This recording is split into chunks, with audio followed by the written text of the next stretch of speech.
आज मैं आपको एक मज़ेदार कहानी सुनाने जा रही हूँ। एक नगर में एक धनी व्यापारी रहता था। उसकी 3 बेटियां थी। बड़ी बेटी का नाम बलीस, मंझली का नाम बलास और सबसे छोटी बेटी का नाम ब्यूटी था। तीनों बहनों में ब्यूटी बहुत सुंदर थी। इस कारण उसकी दोनों बहनें उससे जला करती थीं। स्वभाव में ब्यूटी नरम और दयालु थी, जबकि दोनों बड़ी बहनें गुस्सैल, लालची और स्वार्थी थीं। एक दिन व्यापारी को यह संदेश मिला कि उसके सामानों से लदे जहाज समुद्री तूफान के कारण समुद्र में डूब गए हैं। इससे उसे बहुत ही बड़ा नुकसान हुआ। उसका पूरा व्यवसाय बर्बाद हो गया। घर को छोड़कर उसके पास कुछ भी न बचा और वे गरीबी में जीवन काटने को विवश हो गया। आलीशान जीवन जीने की आदी व्यापारी की दोनों बड़ी बेटियां इन हालातों के लिए पूरा दिन अपने पिता को बुरा भला कहती रहती थी और शिकायतें करती रहती थी। वे घर का कोई काम नहीं करती थी, लेकिन ब्यूटी इस हालात में भी खुश थी। वह पूरे दिन घर का काम करती और साथ ही साथ अपने पिता को भी खुश रखने की कोशिश करती रहती थी। कुछ महीने बाद एक दिन व्यापारी को पता चला कि उसका एक जहाज बंदरगाह पर पहुंच गया है। उसने तुरंत ही बंदरगाह जाने की तैयारी कर ली। जाने से पहले उसने तीनों बेटियों से पूछा कि वापसी में वो उसके लिए क्या क्या लाए।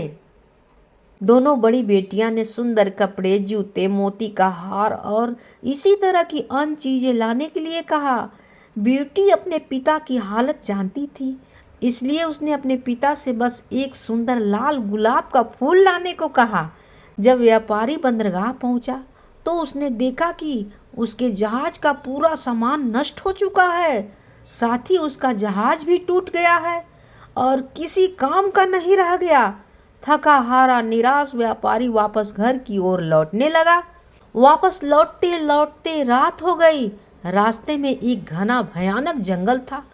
व्यापारी जल्दी से जल्दी उस जंगल को पार कर लेना चाहता था, लेकिन तभी अचानक आंधी तूफान शुरू हो गया।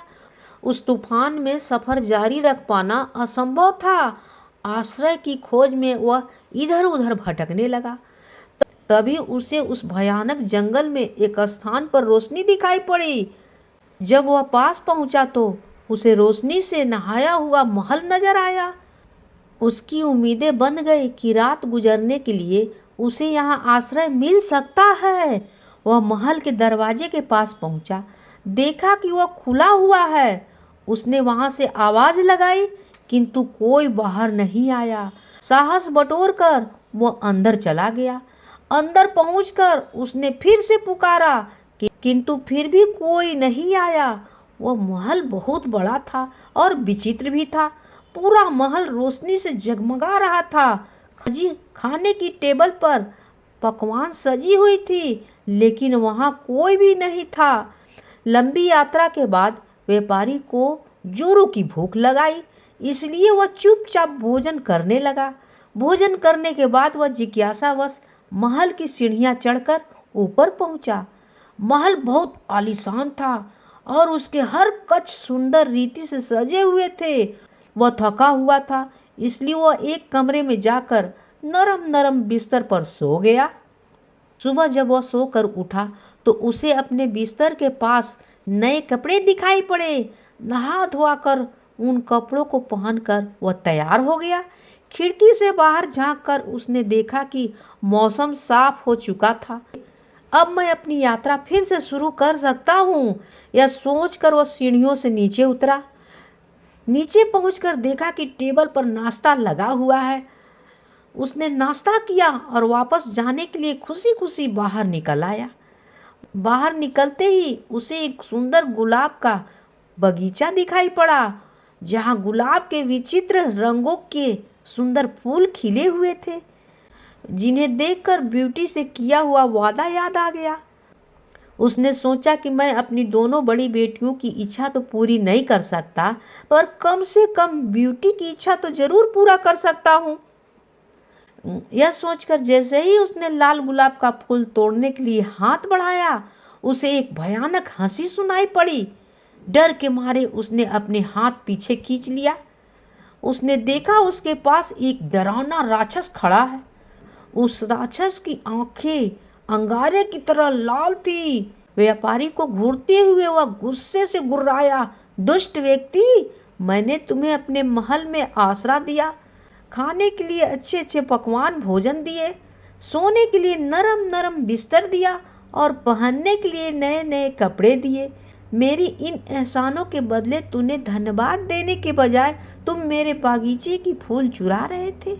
कितने आसान फरोश हो तुम। अब मैं तुम्हें जीवित नहीं छोड़ूंगा। डर से कांपता हुआ वह व्यापारी राक्षस के पैरों में गिर पड़ा और क्षमा याचना करने लगा। मुझे क्षमा कर दो, मैं यह गुलाब का फूल अपने लिए नहीं तोड़ रहा था, बल्कि अपनी बेटी के लिए तोड़ रहा था, जिसे मैंने एक लाल गुलाब फूल का लाने का वादा किया था। मुझे मत मारो, तुम जैसा कहोगे मैं वैसा ही करूँगा। व्यापारी की याचना पर राक्षस बोला, ठीक है, मैं तुम्हें एक शर्त पर छोड़ूंगा कि तुम अपनी उस बेटी को यहाँ मेरे पास लेकर आओगे जिसके लिए तुम मेरे बागीचे से फूल तोड़ रहे थे। डरे हुए व्यापारी ने उस समय अपनी जान बचाने के लिए राक्षस की बात मान ली और अपनी बेटी को उसके पास लाने का वादा किया। वो वहाँ से निकल गया। जब वह घर पहुँचा तो उसकी आंखें आंसुओं से भीगी हुई थी। वह बहुत डरा हुआ था। पूछने पर उसने अपने साथ हुई घटना विस्तार से बता दी। पूरी बात सुनने के बाद ब्यूटी बोली, पिताजी आप चिंता मत कीजिए, आपकी जान बचाने के लिए मैं कुछ भी करूंगी। अपने वादे के अनुसार आप मुझे उस राक्षस के महल में ले चलिए। तुम मुझे बहुत प्यार करती हो ब्यूटी, ये मैं जानता हूँ, लेकिन मैं कितना स्वार्थी पिता कहलाऊंगा जो अपनी जान बचाने के लिए अपनी बेटी को उस राक्षस को सौंप दूंगा। व्यापारी रोते हुए बोला, पिताजी आपकी जान बचाने का यही एक रास्ता है, हम कुछ भी कर सकते हैं, आप मुझे उस राक्षस के महल में ले चलिए। ब्यूटी ने अपने पिता को समझाया। दुखी मन से व्यापारी ब्यूटी को उस राक्षस के महल में छोड़ आया। शुरू में ब्यूटी उस राक्षस के भयानक रंग रूप को देखकर डर गई, लेकिन उस राक्षस का ब्यूटी के प्रति व्यवहार बहुत अच्छा था। उसने ब्यूटी को ढेर सारे नए कपड़े और गहने दिए, उसे एक बहुत ही सुंदर कमरे में रखा। वो उसका बहुत ख्याल रखने लगा, जिससे धीरे धीरे ब्यूटी का डर खत्म हो गया। शुरू में राक्षस चुपचाप दूर से ब्यूटी को देखा करता था, फिर धीरे धीरे उसने उससे बातें करने शुरू कर दी। ब्यूटी को भी राक्षस से बात करना बहुत अच्छा लगने लगा। दिन गुजरते रहे और दोनों बहुत अच्छे दोस्त बन गए। राक्षस ब्यूटी को चाहने लगा था, लेकिन अपनी बदसूरती के कारण उससे अपनी मन की बातें कहने से डरता था। फिर भी एक दिन उसने हिम्मत करके ब्यूटी को अपने मन की बातें बता दी और उसके सामने विवाह का प्रस्ताव कर दिया। इस प्रस्ताव पर ब्यूटी आश्चर्य में पड़ गई। उसे समझ में नहीं आ रहा था कि राक्षस को क्या उत्तर दे। वह सोच में पड़ गई, वह कैसे उस बदसूरत राक्षस से विवाह कर सकती थी, लेकिन वह उसकी भावनाओं को भी ठेस नहीं पहुंचाना चाहती थी, क्योंकि वह उसके प्रति दयालु था और उसने उसके पिता के प्राण भी नहीं लिए थे। ब्यूटी घबराते हुए बोली, मैं इसका अभी कोई उत्तर नहीं दे सकती। ब्यूटी की बात पूरी होने से पहले ही राक्षस उसका उत्तर समझ गया और उसकी बात काट कर बोला, कोई बात नहीं ब्यूटी, मैं तुम्हारी स्थिति समझता हूँ, मुझे तुम्हारी बात का बुरा नहीं लगा। इतना कहकर वह वहाँ से चला गया। दिन गुजरते गए, दोनों ने इस बारे में फिर कुछ बातें नहीं की। ब्यूटी को वहाँ कोई तकलीफ नहीं थी, लेकिन वह अपने पिता और बहनों को बहुत याद किया करती थी। ऐसे ही एक दिन वह उन्हें याद कर उदास बैठी हुई थी। तभी राक्षस वहाँ आया और उसकी उदासी का कारण पूछा। ब्यूटी ने उसे बताया कि वह अपने परिवार को याद कर रही है। राक्षस ब्यूटी का दुख समझ गया और उसने उसे एक जादुई आईना दिखाया जिसमें वह जब चाहे अपने पिता और बहनों को देख सकती थी। ब्यूटी उस आईने को पाकर बहुत खुश हुई। अब जब भी उसका मन करता वह उसमें अपने परिवार को देख लिया करती थी। एक दिन ब्यूटी ने उस आईने में देखा कि उसके पिता बहुत बीमार हैं और मरने की कगार पर है। वह दुखी हो गई। उसने राक्षस से विनती की कि वह उसके पिता से मिलने के लिए जाने दे। वो आखिरी बार उसने मिलना चाहती थी। पता नहीं फिर कभी उन्हें देख पाएगी या नहीं। पहले तो राक्षस ने मना कर दिया, लेकिन फिर ब्यूटी के आंसू देखकर उसका मन पिघल गया और उसने उसे जाने का इजाज़त दे दी। उसने ब्यूटी से कहा, मैं तुम्हें अपने पिता के पास जाने की इजाज़त देता हूँ, लेकिन इस शर्त पर कि तुम्हें 7 दिन के भीतर मेरे पास वापस आना होगा, नहीं तो मैं तुम्हारी याद में मर जाऊंगा। ब्यूटी ने राक्षस से वादा किया कि वह अपने पिता को देखकर 7 दिन में वापस लौट आएगी। राक्षस ने उसे एक अंगूठी दी और कहा कि जब वह यह अंगूठी अपने उंगली से उतारेगी वो वापस इस महल में होगी। ब्यूटी ने वह अंगूठी पहन ली। अगले दिन जब वह सोकर उठी तो उसने खुद को अपने पिता के घर में पाया। वह सीधे जाकर अपने पिता से मिली। पिता ब्यूटी को देखकर बहुत खुश हुआ। वास्तव में वह यह सोचकर बीमार पड़ा था कि उसकी बेटी एक राक्षस की कैद में है। ब्यूटी ने उसे राक्षस के बारे में विस्तार से बताया। उसने कहा वहाँ कोई तकलीफ नहीं है। ब्यूटी की खैरियत जानकर व्यापारी धीरे धीरे ठीक होने लगा। वहाँ रहते हुए ब्यूटी को राक्षस की याद आने लगी और उसके अच्छे और दयालु व्यवहार के कारण वह उससे प्रेम करने लगी थी। एक दिन ब्यूटी की दोनों बहनें जिनका विवाह हो चुका था उससे मिलने आई। ब्यूटी ने उसे राक्षस के घर के आरामदायक जीवन के बारे में बताया। सुनकर दोनों बहनें जल भूजी। जब उन्हें पता चला कि ब्यूटी को 7 दिन के भीतर वापस राक्षस के महल में जाना है तो उन्हें झूठे आंसुओं की बदौलत ब्यूटी को वहां कुछ दिनों के लिए और रोक लिया। वास्तव में यह उनकी योजना थी ताकि राक्षस को ब्यूटी पर गुस्सा आए और वह उसे मार डाले। उधर राक्षस ब्यूटी का इंतजार कर रहा था। 7 दिन पूरे होने के बाद भी ब्यूटी के वापस न आने पर वह तड़पने लगा। इधर ब्यूटी भी उसे याद कर रही थी। एक रात ब्यूटी ने सपना में देखा कि राक्षस नीचे गिरा हुआ है और मर रहा है। ब्यूटी की नींद खुल गई। उसे अपना वादा न निभाने पर बहुत पछतावा हुआ।